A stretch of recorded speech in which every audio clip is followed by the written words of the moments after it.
Everyone, এই দেখো আজকে আমি নিজের হাতে গণেশ চতুর্থীর সময় আমি বানিয়েছি সুজির মোদক। এই রেসিপিটা আমি ইউটিউবে দিয়ে দিচ্ছি, তোমরা দেখে বানিয়ে নিতে পারো। বেশিক্ষণ সময় লাগবে না, খুব তাড়াতাড়ি হয়ে যাবে, বেশি কিছু লাগবে না। পুরো প্রত্যেকটা ইনগ্রিডিয়েন্টস আমি ওখানে বলে বলে দিয়েছি, দেখে তোমরা করতে পারো, ফটাফট হয়ে যাবে। ভালো লাগলে like and comment and share, আর অবশ্যই সাবস্ক্রাইব প্লিজ। এরকম সবাইকে স্বাগত। দেখো তো তা হাই বললো, দেখলে তিন আর লুচি মাম্মা ঘটের কচা মতন বসে আছে, ওদিকে চিকু দেখো শুধু। আজকে বানাবো মোদক, সুজির মোদক। চ দেখি কি কি করা হয়। আর এদিকে বসে আছে আরামকে দেয়।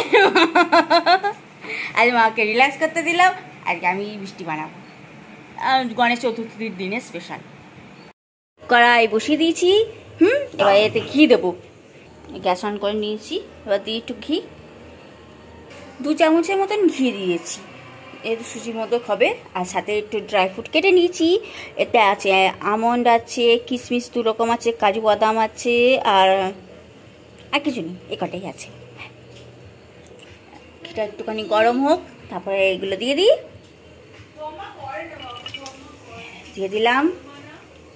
এবার একটুখানি নেড়ে নিতে হবে, যেহেতু চামচাতে লেগেছিল ঘিটা, সেই জন্য এটা দিয়ে একটুখানি নেড়ে নিচ্ছি।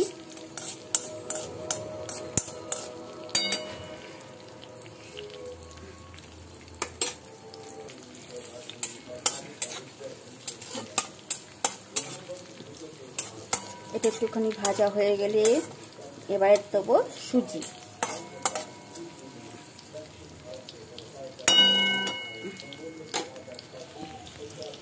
এরকম ছোট বাটির 1 বাটি আমি সুজি নিয়েছি, এবার এতে দিয়ে দিলাম। এবার এটা নাড়তে থাকতে হবে। এবার নেড়ে নিয়ে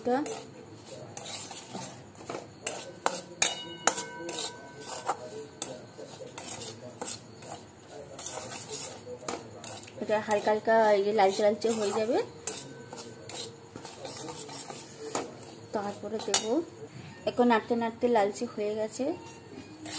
এবার এতে একটু চিনি দেবো, চিনি দেবো 1/2 কাপ। এই যে 1/2 কাপ দিচ্ছি, যে এতে যেহেতু মাখা সন্দেশ পড়বে বলে, না 1/2 কাপ চিনি।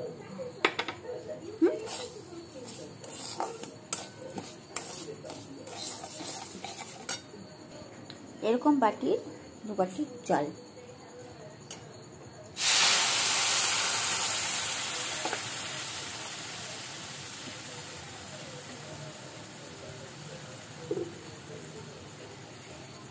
দু বাটি জল দিয়ে দিলাম, এটা ভালো করে নাড়ি।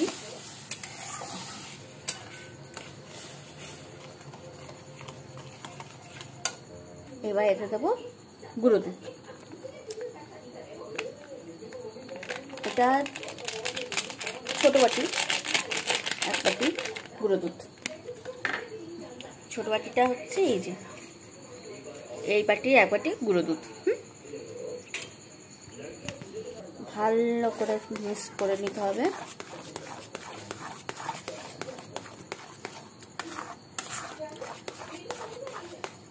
তারপর দেবো মাখা সন্দেশ। মাখা সন্দেশটা দিয়ে দিচ্ছি, যেহেতু চিনি কম দিয়েছিলাম সেজন্য তার পরিবর্তে একটুখানি মাখা সন্দেশ দিচ্ছি। খুব সুন্দর খেতে হবে এটা। ভালো করে এটা মিক্স হয়ে গেছে। এবার যতক্ষণ না এটা পুরো ড্রাই হয়ে যাচ্ছে, শুকিয়ে যাচ্ছে, ততক্ষণ এটা নাড়তে থাকতে হবে। এই দেখো তাদের দুজনের কীর্তন দেখো, বললাম বলে পালিয়ে গেল। এরকম দুষ্টুমি করতে থাকে খরগোশগুলো, চুলবুলি আর বুলবুলি। দেখো দেখো সব শুনছে, দেখো শুধু। হ্যাঁ তোরই নিন্দা করছি। বলে এই হচ্ছে আমাদের সবার দুষ্টুমিগুলো। পাক খাওয়াতে খাওয়াতে দেখো কতটা চাপচাপ হয়ে গেছে, কড়াতে দেখো চিপকাচ্ছে না, তার মানে এটা হয়ে গেছে। এবার একটা প্লেটে এটাকে রাখবো। এ দেখো প্লেটের মধ্যে রেখে নিয়েছি। এটা একটু হালকা ঠান্ডা হলে এবার মোদকের সাইজে মোদক বানাবো। হ্যাঁ, দেখো হাতে একটুখানি ঘি লাগিয়ে নিয়েছি, দিয়ে যেহেতু মোদকের ইনস্ট্রুমেন্টটা নেই, হাতে করে করছি। প্রথমে গোল করে নেবে, ভালো করে একটুখানি গোল করে নিয়ে, গোল হয়ে গেল, শুধু এরকম করে উঁচু করে দেবে, থাবড়া করে দেবে, এরকম উঁচু করে দেবে। কি সুন্দর মোদকগুলো হচ্ছে। বাকি করে নিই, শেষে দেখাচ্ছি। হ্যাঁ, ওটা হয়ে যাওয়ার পর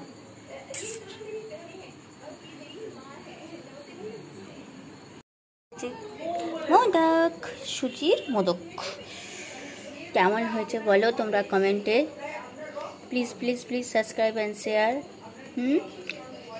প্লিজ প্লিজ।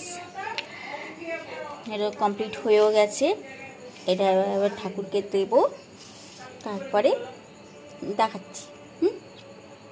আর প্লিজ অবশ্যই সাবস্ক্রাইব করো প্লিজ। এত ভালো ভালো রান্না দিই, তাতেও তোমরা সাবস্ক্রাইব করো না, দেখে পালিয়ে যাও। এটা কি ভালো লাগে ওকে বলো? মেহনত করে তো বানাতে তো হয় নাকি রান্নাগুলো। হ্যাঁ, প্লিজ তোমরা সাবস্ক্রাইব করো প্লিজ। ভালো লাগে like and comment and share.